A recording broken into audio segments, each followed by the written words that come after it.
And that leads us neatly into Media Watch with Nick Rushworth this evening. Good evening to you, Nick. Hi, Tom. You're starting out with, in fact, the vote of Gianni Infantino to the presidency of FIFA. Tell us more. Indeed, one of the comments being, well, couldn't they have chosen someone from another part of Switzerland? Because Sepp Blatter and Gianni Infantino from the Valais region of Switzerland. Let's go to Gianni Infantino, let me get it right, because we'll be hearing a lot about him. They're tweeting, truly humbled by today's decision. Let's bring FIFA forward together. One of the iconic images we've seen in the past associated with his predecessor is this one, those dollar notes being thrown at Sepp Blatter during a press conference. The whole organization, FIFA, mired in allegations of corruption. The comments now, with just a few hours after the election of Gianni Infantino, are not pretty favorable. Let's look at this tweet. All of a sudden, everyone has a problem with this selection of a person who is very much the in-house personality, isn't he? He's part of the career network of FIFA there.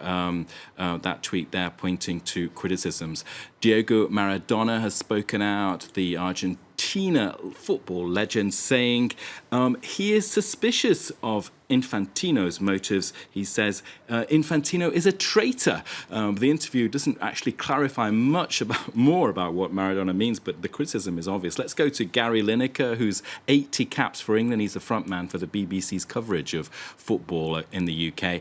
They're tweeting, again critical. I have this weird feeling that Gianni Infantino will pull off his mask to reveal Sepp Blatter. So FIFA in Switzerland, Sepp Blatter Swiss, and Gianni Infantino Swiss. So. Indeed, with a touch of Italian as well. Let's move on to another election story you're following for us. Of course, Super Tuesday, just a couple of days away now, and it's looking very much like it's going Trump's way. Is there a bit of a Trump fever online? There always is, isn't there? There always is. It's getting bigger and bigger as that Super Tuesday moment arrives. Let's look at this article in Quartz. It's actually, there's a bit of an Italian link there with an Italian journalist for Quartz called Annalisa Morelli saying, well, this is America's Berlusconi, what they're going to sign up here if they go further with Trump. If he even gets past Hillary Clinton to go into the White House, they would be faced with a Berlusconi, which is, yeah, love the laughs.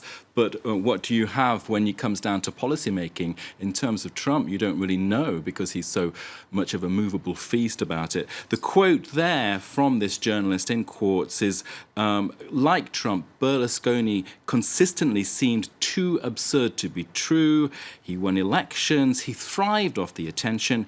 People didn't take what he said seriously. Then one day, everyone woke up to find a government overrun by criminals and the economy destroyed. So that's an Italian's take, saying just be very careful now, Americans, about what you're doing.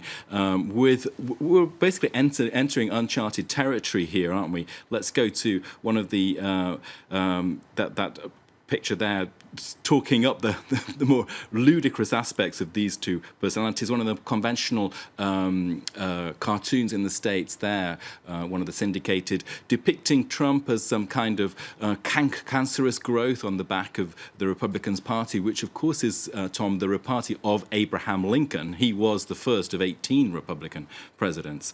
Let's go to this one here with the whole buzz online. Very much there's Trump has the momentum. He's unstoppable. There, Marco Rubio and Ted Cruz hanging on desperately outside the plane. And Trump is eyeing a deal, isn't he, here, basically? Indeed. Well, let's come back to France now. I want to talk about one particular individual. She was on the front pages of a lot of magazines and newspapers, and then she wasn't, and now it looks like she's sort of back in a way. Tell us more. Well, I'll ask you, Tom. What do you think? Who do you think this person is when you look at the photo? Oh, I have absolutely no idea. Sorry. And that indeed is Valérie Trierweiler, who, it's incredible, isn't it? It's an extraordinary change. If we look at the contrast there to her, as we know her in the past, a few years ago, she was a former first partner, wasn't she, to François Hollande. She's now on the front page of VSD, which is Vendredi, Samedi, Dimanche, Friday, Saturday, Sunday, one of the main popular magazines here in France. And of course, that front page has sparked off a whole rumor mill about has she been photoshopped radically? There you can see the difference in how we know her, Valérie Trierweiler, of, what was it, 2-3 years ago now, and this look there. So that making the buzz for the French internaute this Friday. Right, well, thank you very much indeed. Nick Rushworth there with today's edition of Media Watch.